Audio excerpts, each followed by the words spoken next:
राधे राधे। क्या आप जानते हैं आप कितने सौभाग्यशाली हैं? आपका जन्म इंसान के रूप में हुआ है।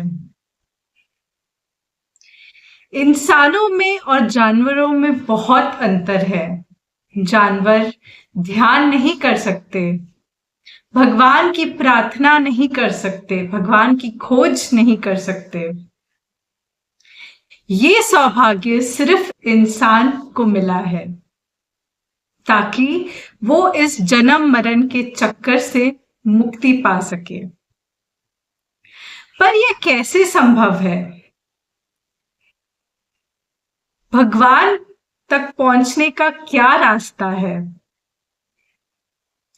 इस वीडियो में मैं आपको श्रीमद् भगवत गीता के महात्म्य की कहानी सुनाने जा रही हूं। तो शायद ये कहानी सुन के आपको वो रास्ता मिल जाए। तो चलिए शुरुआत करते हैं।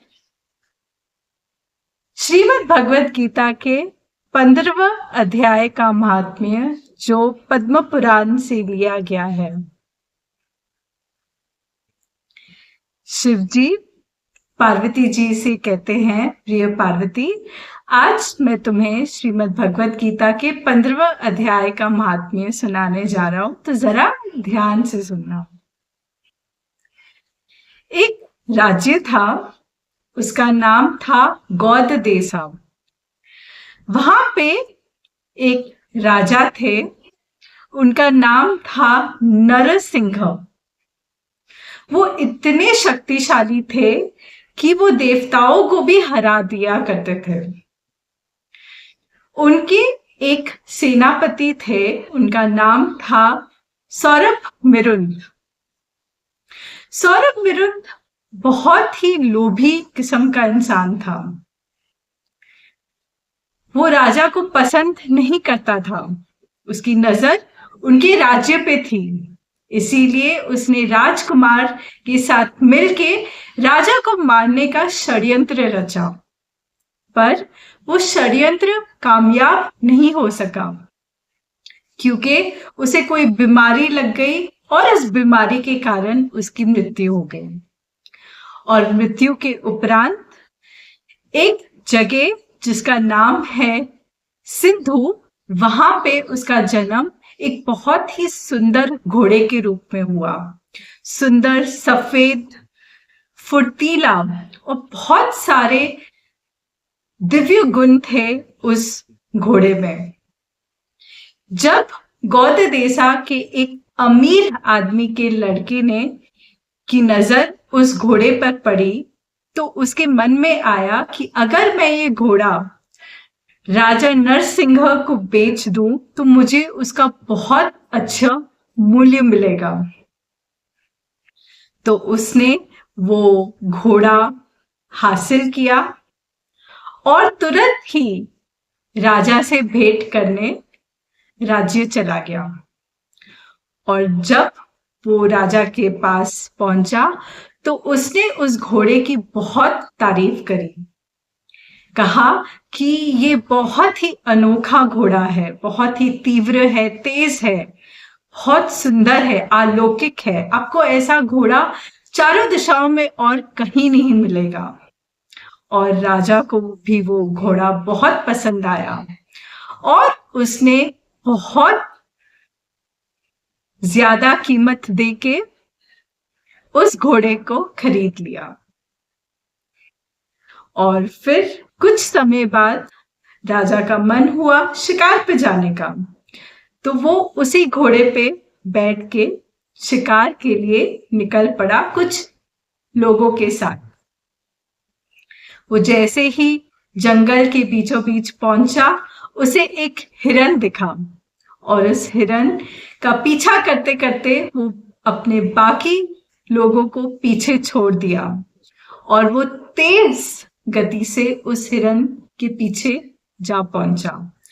और हिरन के पीछे जाते जाते वो रास्ता भटक गया।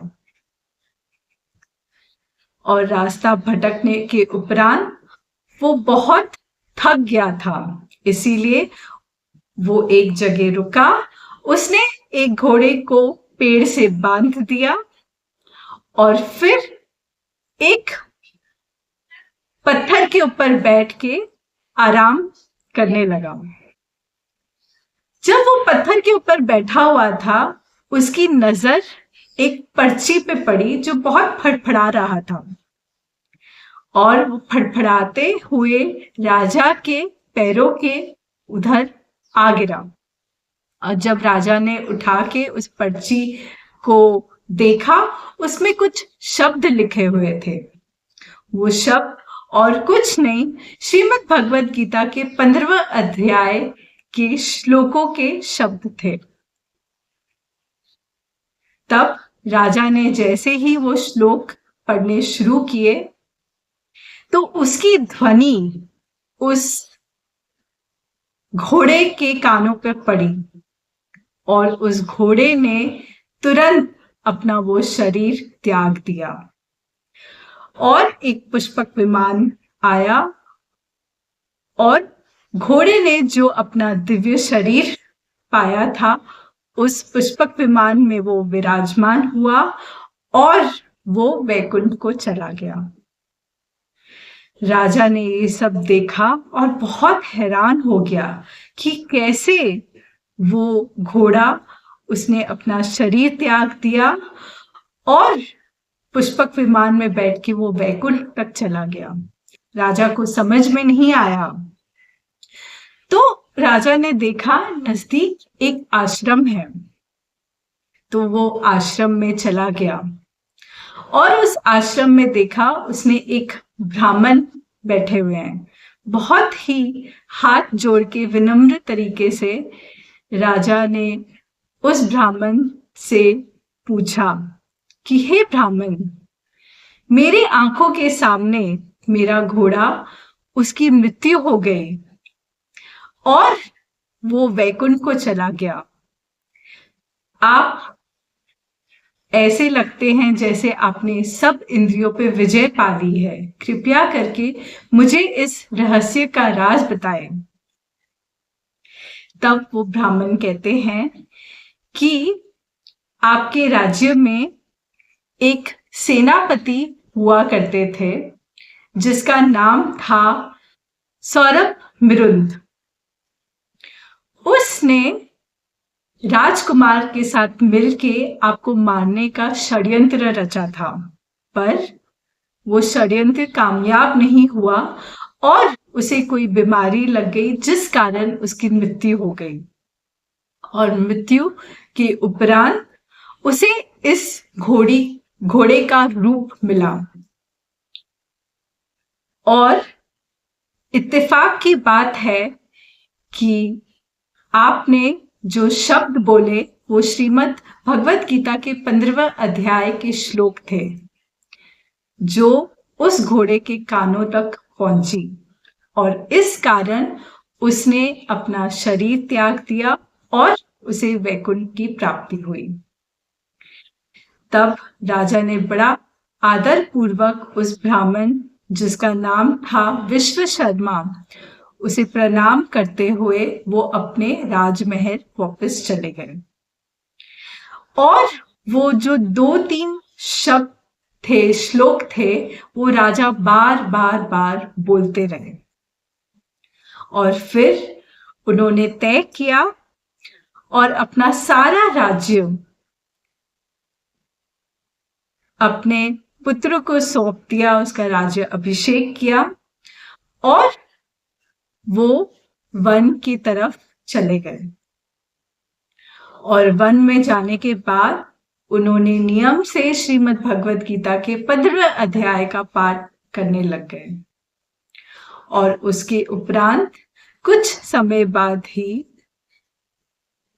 उन्हें अपने शरीर से मुक्ति मिली और वो भी पुष्पक विमान में बैठ के वैकुंठ को प्राप्त हुए, जहां उन्होंने भगवान विष्णु के कमल चरणों की प्राप्ति की और उनको उनकी सेवा का मौका मिला। तो प्रिय पार्वती, ये था श्रीमद् भगवत गीता के 15वां अध्याय का महात्म्य जो मैंने तुम्हें सुनाया है। अगर आपको ये वीडियो पसंद आया है तो जरूर लाइक करें, कमेंट करें और शेयर करें और इस चैनल को सब्सक्राइब करना ना भूलें। मैं शीतल खुराना, मैं एक स्पिरिचुअल स्पीकर हूँ। स्पिरिचुअल रिट्रीट और स्पिरिचुअल टूर ऑर्गेनाइज करती हूँ। मेरी बुक का नाम है the Gita happiness retreat, discover 40 life learning lessons from the Bhagavad Gita. मैं एक मोटिवेशनल स्पीकर भी हूँ, कैरियर कोच भी हूँ और रिक्रूटमेंट कंसल्टेंट भी हूँ।